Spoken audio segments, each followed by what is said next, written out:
है कि खान लचक साहब दिखाएं। कुछ कर चुके हैं बेटर सेंस प्रिवेल, या उनको अभी तक देखिए, सेंस हो मेरा कोई उसी राब्ता में? नहीं है, मेरा उनके लोगों से राब्ता है जो असेंबली में होते हैं। कभी कभी मुलाकातें हो जाती हैं, बहुत प्यार और दोस्ती है हम्म। बहुत से लोगों के साथ। माजी में भी इकट्ठे हम चलते आए, तो उनका मुझे नहीं मालूम कि थिंकिंग क्या है इस वक्त, क्योंकि वो मतलब आइसोलेटेड है। हम्म।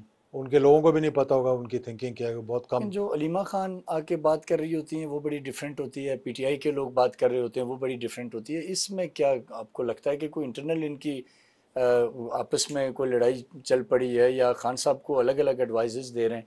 तो ये सिनेरियो देखिए, इस हर वक्त आपको हर कहाँ पार्टी जाता के अंदर दिखा रहा ना, है? हर पार्टी के अंदर डव्स भी होते हैं, हॉक्स भी होते हैं। पीटीआई के अंदर भी डव्स भी हैं और हॉक्स सही। भी हैं। ये अब लीडरशिप पे, स्टेट्समैन जो होते हैं ना, उस पे डिपेंड करता है कि वो कि किसकी आपने बात को। गलत बातें सुननी है या सही बातें सुननी है, या कोई बीच का रास्ता निकालना है। ठीक। तो देखें, माजी में आप देख लेना, मोहतरमा को देख लें, तलखियाँ थी, सब कुछ था। 88 में आकर फिर आगे हुकूमत में फिर निकली, हम्म। फिर जिन्होंने निकाला उन्हीं के साथ राब्ते बिल्कुल बातें हुई ऐसे ही। ना। ऐसे ही। नवाज शरीफ को देख लें, तीसरी मरतबा, तीन वापस मरतबा यानी वापस उन्हीं के साथ निकालेंगे और उन्हीं के मामलात साथ बना के मिलकर वापस वापस आए। आए। तो ये तो एक ऐसी चीज़ है जिसने इस मुल्क के अंदर रहना है। ऐसे ही है। या तो ना कि आप इसको उठाकर कहीं मुल्क से बाहर फेंक देंगे, तो वो तो हो नहीं सकता। कुछ अरसे के लिए आप उसको टेम भी कर लेंगे, मालूम नहीं फिर कौन उठ जाए बीच में से। ऐसे ही। तो बेहतर यह है कि मुल्क के लिए खुद भी लीडरशिप ये सोचे कि यार हमने ये करना। अच्छा, ये भी अजीब बात है, अमेरिका को देख लें, इंडिया को देख लें, रॉ की इनपुट के बगैर, पेंटागन की इनपुट के वो बगैर ऐसे ही मतलब है। प्रवेल करते हैं वो लोग ऐसे ही है। ऐसे कि ही इस है। तरह करें, इस तरह। हम आईएसआई को इस तरह बात करते होते हैं जिस तरह के कोई हमारा दुश्मन बैठा हुआ ऐसे ही है। अच्छा है। सर, इसी में एक बड़ा अहम सवाल है, क्योंकि आप तो ज़रा इन हालात को बड़ा करीब से जानते हैं। इस वक्त बाज़ पीटीआई के ऐसे भी दोस्त हैं जो कहते हैं जी अगले महीने में जो है वो चीफ साहब चले जाएंगे। आईएसआई चीफ की बात कर रहा हूँ, यानी वो ड्यू टू आई थिंक वो एक नोटिफिकेशन जो हुआ था पहले वाला कि उनकी मुलाजमत मुद्दत में तोसी हुई थी। फिर कुछ दोस्त कहते हैं जी उसके बाद जो है वो हमें खबर है या हमने वर्कआउट किया है कि जनरल फैसल नसीर चले जाएंगे, तो उसके बाद जो है वो हम चीज़ों को वापस अपनी तरफ ले आएंगे। तो आपको क्या लगता है कि कोई फ़ौज इस तरह के माहौल में जब ये वाला सिनेरियो बना होता है तो फ़ौज उमूमन क्या डिसीजन लेती है? क्योंकि आप ज़्यादा ज़ाहिर है करीब हैं नहीं ड्यू नहीं, टू योर फैमिली, और आपकी सारी एक बहुत लंबी एक है।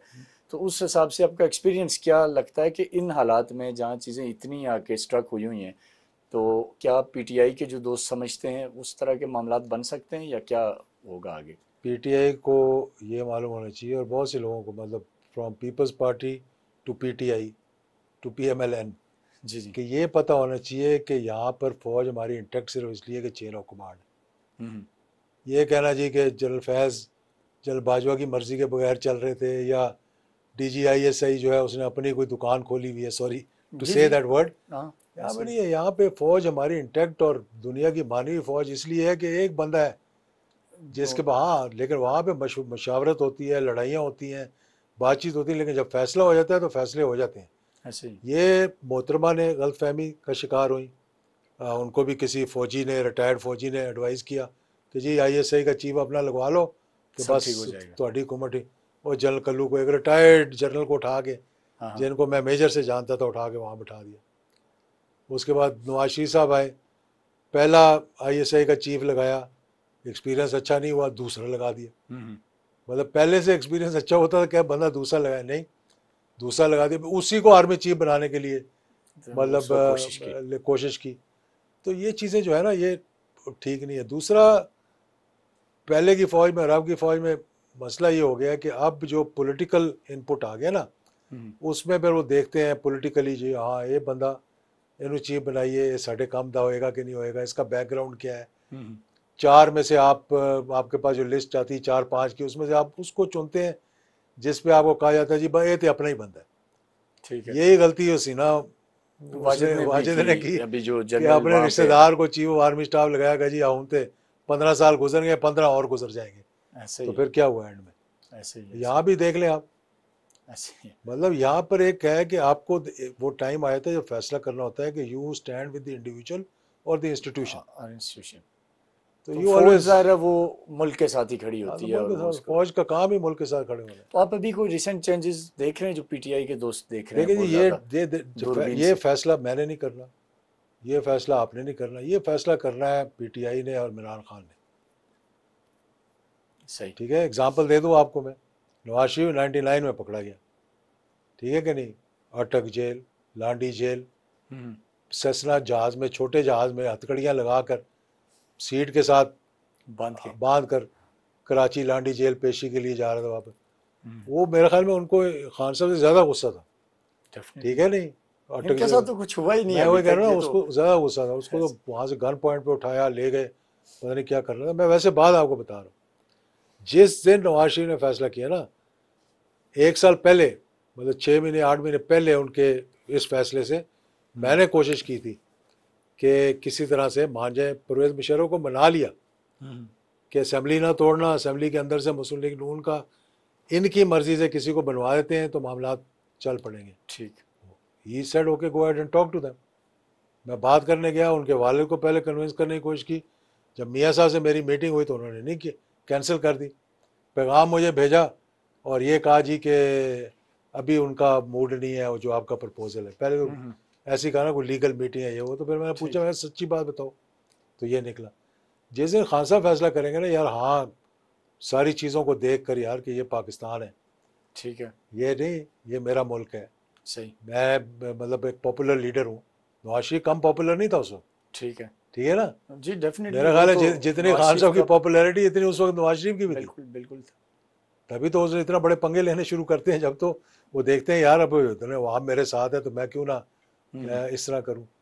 तो जिस दिन वो सोचेंगे कि हाँ अब मैंने बात करनी है, अब मैंने फ्लेक्सिबिलिटी दिखानी है, फिर गाड़ी आगे चलेगी।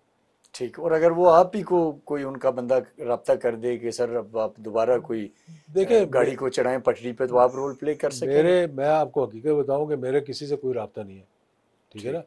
इज्जत करते हैं, जब कोई काम होता है या कभी कोई बात करनी होती है, मैं ज़रूर जब भी फ़ोन करता हूँ मुझे बहुत अच्छा रिस्पांस मिलता है, इज्जत के साथ। मैं भी इज्जत करता हूँ सही। उनकी। सही। लेकिन कभी ऐसा नहीं मैं समझता कि मैं उन्हें कहूँ जाके जी कि इस तरह कर लें, क्योंकि जो जिससे मैं गुजरा हूँ कि हम्म। पहली दफ़ा लोग कह रहे हैं चीफ ऑफ आर्मी स्टाफ इनके वाले थे और एक बड़े हम्म। रिस्पेक्टेबल फौज के अंदर। लेकिन मैं भी 3 महीने एग्जाइल में रह के आया हूँ, ठीक है ना। डेफिनेटली। 3 महीने मेरा ही पासपोर्ट जो है वो बंद था, हम्म। ठीक है ना। मैं भी PNIL पे था, हम्म। मेरा पासपोर्ट ब्लॉक था, और सही। उसके ब्लॉक के साथ एक और भी लफ्ज़ लिखा हुआ था, जो बड़ा ख़तरनाक सा हम्म। लफ्ज़ था जो उसके अंदर लिखा हुआ था। तो मैं भी कभी लंदन, तो कभी दुबई, तो कभी सऊदी अरेबिया, सही। तो फिर वापस आया।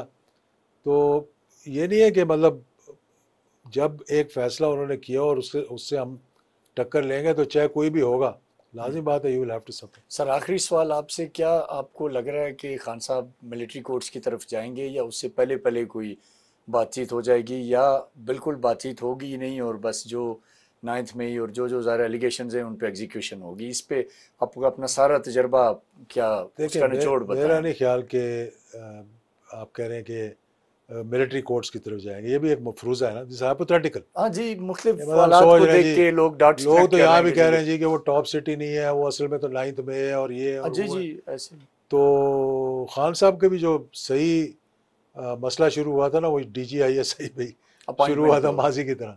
ऐसे। मतलब मुझे समझ नहीं आती हाँ हाँ। कि हमारे सियासतदान इतना मंजे हुए सियासतदान, हाँ। और उनकी सोच इतनी छोटी हो जाती है असल मसला क्यों नहीं कि समझते? क्या मसला समझते नहीं।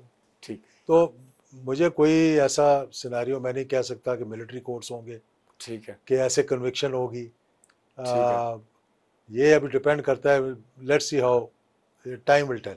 और खान साहब क्या फैसला करते हैं उसके ऊपर बहुत सी चीज़ें हाँ, डिपेंड लाजमी करेंगी। बात, जिस दिन वो फैसला करेंगे, जो भी फैसला करेंगे, लड़ने का फैसला करेंगे तो लड़ के देख लें, अगर सुलह का फैसला करेंगे तो इनिशिएटिव लेके देख लें।